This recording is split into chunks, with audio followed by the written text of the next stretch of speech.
tomto návode si povieme, ako môžeme sťahovať videonávody, prípadne videá priamo do svojho počítača bez nutnosti pripájať sa na videoservery ako sú YouTube, Vimeo alebo ďalšie.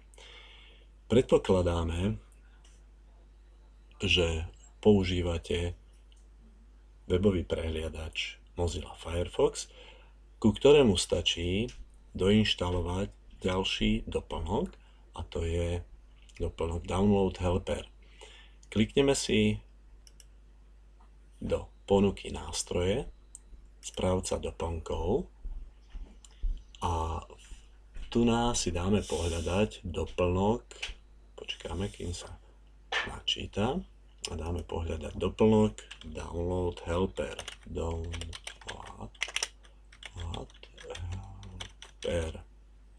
Tak a klikneme na hľadať.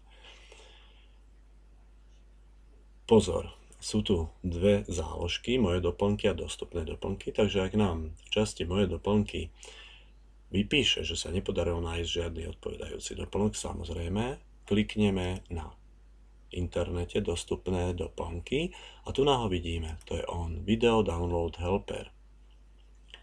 Prejdeme na pravú časť ponuky a dáme tento doplnok nainštalovať.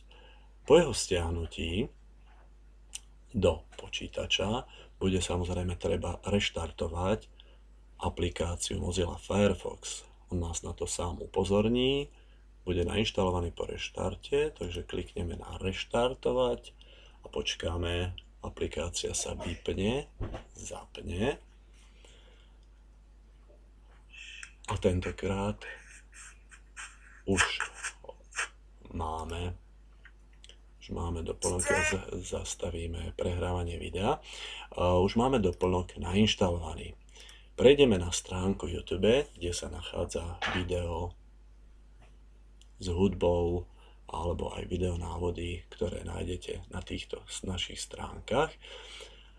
A možno si všimnete, ak nie, tak sa pozrite do adresného riadku, kde hore nám pribudla ikonka Download Helperu, ktorá sa nám ukáže, na ktorú keď kliknem ľavým tlačítkom, tak mi vypisuje stránky s médiami. Tak sa vrátime naspäť na túto ikonku a klikneme na ňu pravým tlačítkom. V ponuke zídeme dolu do média a pozrieme si, tu je ponuka možností stiahnutia tohoto songu, v akom rozlíšení ho chceme, takže dáme napríklad 240, v akej kvalite ho chceme. Pýta sa nás, kam ho chceme uložiť, pre tento moment si ho dáme napríklad do ponuky.